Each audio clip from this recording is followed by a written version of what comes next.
नमस्कार, मैं हूं शम्स ताहिर खान और आप देख रहे हैं वारदात। बंगाल के होने वाले सीएम शुभेंदु अधिकारी के पीए चंद्रनाथ रथ की हत्या का रहस्य क्या है? कहने वाले इसे पॉलिटिकल मर्डर कह रहे हैं, लेकिन मौका ए वारदात पर बिखरे सुराग से लेकर वारदात को अंजाम देने का पूरा तरीका इशारा करता है कि ये एक टारगेटेड किलिंग है।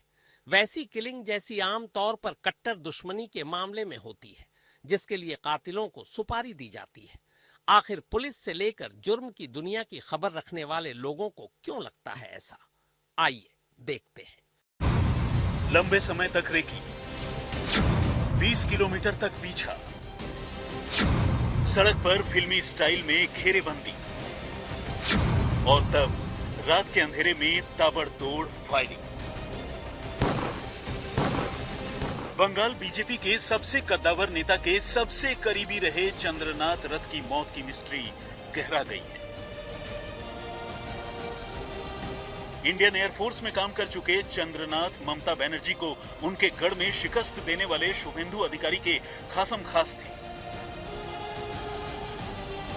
लेकिन इन्हीं चंद्रनाथ रथ को बुधवार 6 मई की रात जिस तरह पीछा कर बीच सड़क पर गोलियों से छलनी कर दिया गया, वो चौंकाने वाला है। खासकर ऐसे मौके पर जब बंगाल में पूरे 15 साल बाद सियासत ने करवट बदली है और इतिहास में पहली बार बीजेपी की सरकार बनने जा रही है। अब सवाल यह है कि क्या ये कोई पॉलिटिकल किलिंग है, यानी सियासी रंजिश की वजह से किया गया कत्ल, या फिर चंद्रनाथ रथ से किसी की निजी दुश्मनी का अंजाम? कहीं इस कत्ल के पीछे कोई ऐसी साजिश तो नहीं जिसके बारे में फिलहाल कोई जिक्र ही नहीं कर रहा? चंद्रनाथ की मौत के बाद ये सवाल हर किसी की ज़हन में है, लेकिन कत्ल को अंजाम देने के तौर तरीके को देखते हुए ये सियासी कत्ल कम और दुश्मनी के चलते हुई टारगेटेड किलिंग ज्यादा लगती है। अब सवाल ये है कि आखिर इसे टारगेटेड किलिंग क्यों कहा जा रहा है? आज वारदात में इस पर पॉइंट वाइज बात करेंगे, लेकिन आइए पहले जल्दी से समझ लीजिए कि चंद्रनाथ रथ की हत्या की पूरी टाइमलाइन क्या है। चंद्रनाथ अपनी स्कॉर्पियो से रात करीब 9 बजे कोलकाता से निकले। वो मध्यम ग्राम अपने घर जा रहे थे। मध्यम ग्राम में रात करीब 10 बजे सीसीटीवी में उनकी स्कॉर्पियो की तस्वीरें कैद हुई।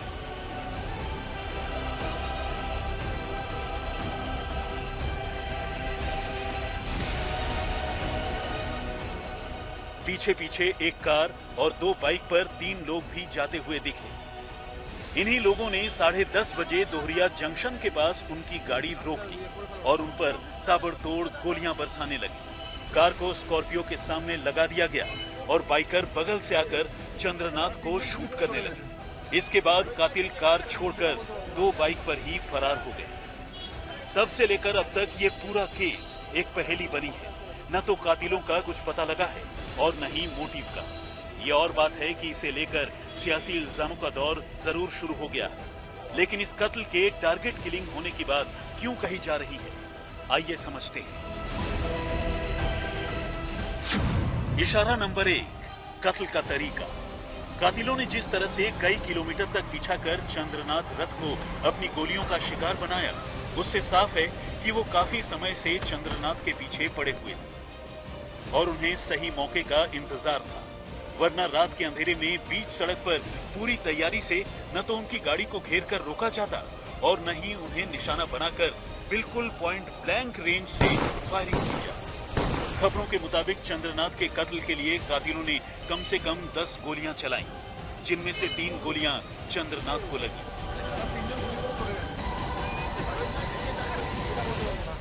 10 के करीब हुआ। बारिश हो रहा था। बारिश थमने के तुरंत बाद ही अचानक 2 गोली का आवाज मिला। उसी समय हमारे पास से 2 आदमी गुजरा तो वो लोग बता रहे थे जो गोली मार दिया गया, गोली मार दिया गया। तो हमने बोला किसको? बोला वो देखो गाड़ी पड़ा है। हम दौड़ के गए, जाके देखा 2 आदमी, एक आदमी रो रहा था, 2 आदमी पड़ा है, उनके गली लगी है। तो हमने बोला किसने मारा? वो बोलने के हालत में नहीं थे, रो रहे थे।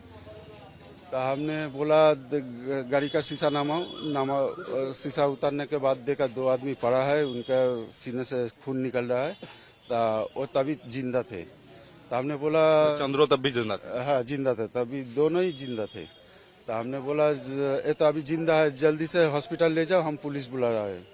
तो गाड़ी घुमा के हॉस्पिटल ले चले गए और हमने पुलिस को बुलाया। इशारा नंबर 2, टाइमिंग। इस वारदात को ऐसे मौके पर अंजाम दिया गया जब बंगाल में सत्ता परिवर्तन हो रहा है और नए निजाम की शुरुआत होने जा रही है। आमतौर पर सत्ता परिवर्तन का असर पुलिस के काम करने के तौर तरीके पर भी पड़ता है और अक्सर महकमे के लोग हवा का रुख भांपकर अपने काम करने का तौर तरीका भी तय करते हैं, जिसका फायदा कई बार जुर्म की दुनिया से जुड़े लोग उठाने की कोशिश करते हैं। और चंद्रनाथ की हत्या के मामले में भी कुछ ऐसा ही लगता है। इशारा नंबर 3, सुपारी किलिंग। खबरों की माने तो चंद्रनाथ रथ को ग्लॉक 47X से टारगेट किया गया। हालांकि अभी जिस्म में पैवस्त गोलियों और चंद खोल के अलावा मौका वारदात से कोई हथियार या पिस्टल हाथ नहीं लगा है, लेकिन फिर भी बुलेट मार्क से लेकर लगातार एक ही हथियार से की गई फायरिंग ये इशारा करती है कि इस वारदात को अंजाम देने के लिए किसी सोफिस्टिकेटेड वेपन यानी अत्याधुनिक हथियार का इस्तेमाल किया गया। और ऐसे हथियार का इस्तेमाल आमतौर पर पेशेवर अपराधी ही करते हैं, जो सुपारी लेकर किसी की भी जान ले सकते हैं। हालांकि ये भी एक सच है कि सिर्फ चली हुई गोलियों और उनके खाली खोल के आधार पर किसी भी असलहे का सही पता लगाना नामुमकिन है। हाँ, एक्सपर्ट्स अनुमान जरूर लगा सकते हैं। जहाँ पर इंसिडेंस हुआ वहीं से 3 कारतूस का खोल मिला भी है, हमने पुलिस को दे दिया। उसके बाद सब पुलिस आया, इन्वेस्टिगेशन चल रहा है। चंद्रो के साथ उनके ड्राइवर ही थे गाड़ी में। वो जगह तो अंधेरा था और हम किसी को पहचानते भी नहीं है, कौन ड्राइवर है और कौन उनका पीए है। शुभेंदुदा का पीए कौन है हम पहचानते नहीं थे। 2 आदमी पड़ा था और 1 आदमी रो रहा था। तो हमने तुरंत बोला जाए ये जब अभी जिंदा है तो जल्दी से हॉस्पिटल ले जाओ, हम पुलिस बुला रहा हूँ। इशारा नंबर 4, शातिराना तैयारी। चंद्रनाथ अपनी स्कॉर्पियो से रात करीब 10:30 बजे अपने घर मध्यमग्राम की तरफ जा रहे थे। उन्हें बीच सड़क पर घेरने की कातिलों ने मुकम्मल तैयारी की थी। समझा जाता है कि वो एक कार और 2 बाइक पर थे। कार ने पहले चंद्रनाथ की स्कॉर्पियो को ओवरटेक किया और फिर बीच सड़क पर आड़े तिरछे तरीके से खड़ी हो गई। ऐसे में स्कॉर्पियो को रुकना ही पड़ा, लेकिन इसके बाद पीछे से बाइक पर आए शूटर्स ने उन्हें गोलियों का निशाना बना लिया। खास बात यह रही कि शूटर्स ने चंद्रनाथ को टारगेट करने के बाद अपनी कार मौके पर ही छोड़ दी और 2 बाइक पर सवार होकर वहां से भाग गए। इस मामले की जांच में कार एक अहम सुराग साबित हो सकता था। कातिलों को भी इस बात का एहसास था और इसीलिए उन्होंने पुलिस को उलझाने की तैयारी पहले से ही कर रखी थी। उन्होंने न सिर्फ कार में एक फेक यानी जाली नंबर प्लेट का इस्तेमाल किया, बल्कि कार का चेसिस नंबर भी घिसकर बराबर कर दिया, ताकि कार बरामद होने के बाद भी पुलिस उसके सहारे कातिलों तक न पहुंच सके। टारगेट ऐसा फोन है कि आपका गाड़ी कहाँ है, आप कहाँ हैं? तो हम बोला हम तो सिलीगुड़ी में हैं। तो बोला ठीक है, आपका गाड़ी का नंबर जो है, आपका गाड़ी का नंबर यूज़ करके कोई एक मर्डर हुआ है, तो इसका डिटेल्स आप भेजिए। गाड़ी अभी फ़ोटो लेके गाड़ी का डिटेल्स हमको भेज दो। फिर हम भेजा। उसके बाद में सिलीगुड़ी थाना से कमिश्नर ऑफिस से फ़ोन आया। उसके बाद हम लोग यहाँ आया, हमको मिला, हमको थाना में लेके गया, गाड़ी को भी लेके गया और सारा जो भी उनको इंक्वायरी करना था किया। गाड़ी को चेक किया, चेसिस नंबर वगैरह, रजिस्ट्रेशन नंबर वगैरह मिलाया। उसके बाद में इंक्वायरी करके फिर छोड़ दिया। इतना ही नहीं, कातिलों ने वारदात को अंजाम देने में इस्तेमाल की गई बाइक के साथ भी कुछ ऐसा ही किया और उन पर भी जाली नंबर प्लेट लगा दी। पुलिस ने पिछले 2 दिनों के अंदर इन दोनों ही बाइक को लावारिस हालत में बरामद तो कर लिया, लेकिन यहाँ भी वही कहानी निकली। और तो और बाइक में जो जाली नंबर प्लेट लगाए गए थे वो भी हाई सिक्योरिटी नंबर प्लेट की तरह दिख रहे हैं। अब ये पता करना है कि चोरीशुदा बाइक की तरह ये नंबर प्लेट भी कहीं से चुराए गए थे या फिर ये प्लेट बिल्कुल ही बनावटी है। बीच सड़क पर कार छोड़ने से लेकर नंबर प्लेट चेंज करना और चेसिस नंबर तक घिस देना, ये इशारा करता है कि कातिलों की तैयारी कितनी जबरदस्त थी। हम लोगों ने केस का इन्वेस्टिगेशन स्टार्ट किया हुआ है जो व्हीकल जो 4 व्हीलर उस क्राइम में इस्तेमाल हुआ था उसको हम लोगों ने सीज किया हुआ है, लेकिन जो पता चल रहा है इन्वेस्टिगेशन में गाड़ी का नंबर टेम्पर्ड किया हुआ है और हम लोगों ने वहां पर फायर्ड कार्ट्रिजेस और लाइव राउंड जो इस्तेमाल करे गए थे उनको वहां से सीज किया है।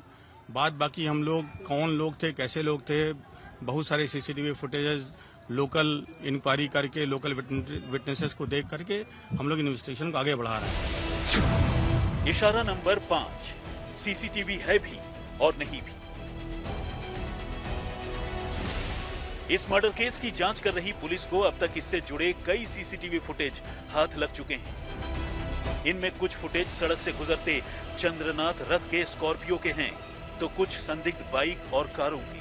लेकिन हैरानी यह है कि ये सारे के सारे सीसीटीवी फुटेज ही धुंधले किस्म के हैं और ठीक जिस जगह पर यह वारदात हुई है उस जगह को कवर करता हुआ कोई कैमरा एक्टिव नहीं है। बताया जाता है कि एक कैमरा पास के ही एक पोल में लगा भी है, मगर वो काम नहीं करता। ऐसे में पुलिस के पास इस वारदात से पहले और बाद के सीसीटीवी फुटेज तो मौजूद हैं, लेकिन वारदात की कोई साफ साफ तस्वीर कैप्चर करने वाली फुटेज नहीं मिली है। जाहिर है ये महज इत्तेफाक नहीं हो सकता, यानी ये भी पेशेवर कातिलों की तैयारी का एक सबूत है। इशारा नंबर 6, हर हाल में हत्या। चंद्रनाथ रथ की हत्या को जिस तरह से अंजाम दिया गया वो कातिलों की हताशा और उनकी बेसब्री को दिखाता है। कातिलों ने पहले रेकी की, दूर तक पीछा किया, बीच सड़क पर उनकी गाड़ी रोकी और फिर पॉइंट ब्लैंक रेंज से ताबड़तोड़ गोलियां चलाकर उनकी जान ली। और तो और तैयारी के तौर पर कत्ल में इस्तेमाल एक कार और बाइक के नंबर प्लेट तक पहले ही चेंज कर दिए। ये चंद्रनाथ की डिस्परेट किलिंग यानी हर हाल में की गई हत्या की तरफ इशारा करती है। यानी कातिल चाहते थे कि चंद्रनाथ किसी भी कीमत पर न बच पाए, उनकी हर हाल में मौत। कोई भी कातिल ऐसा तभी करता है जब वो सुपारी लेकर किसी काम को अंजाम दे रहा हो और पूरी तरह से कमिटेड हो, या फिर मकतूल से ऐसी भयानक रंजिश रखता हो कि उसे किसी कीमत पर जिंदा नहीं छोड़ना चाहता। अचानक हुए झगड़े या सियासी खेमेबाजी में हुए कत्ल में इस तरह का डिस्परेशन यानी बेसब्री नहीं दिखती। कोलकाता से तापस सेनगुप्ता के साथ आज तक ब्यूरो। शुभेंदु अधिकारी के किसी खासम खास की रहस्यमयी हालात में हुई मौत का ये पहला मामला नहीं है। इससे पहले भी शुभेंदु अपने 3 बेहद करीबी लोगों को गवा चुके हैं। आखिर क्या है ये दर्दनाक इत्तेफाक, कैसे हुई शुभेंदु के 3 करीबियों की मौत, ये जानना भी जरूरी है। चंद्रनाथ रथ की मौत को लेकर रहस्य इसलिए भी और ज्यादा गहरा है क्योंकि इससे पहले भी शुभेंदु अधिकारी के 3 और करीबियों की पिछले 13 सालों में रहस्यमयी हालात में मौत हो चुकी है। अपने 3 करीबियों को खोने वाले शुभेंदु के चौथे साथी का यूं एकाएक रहस्यमयी तरीके से मारा जाना भी सवाल खड़े करता है।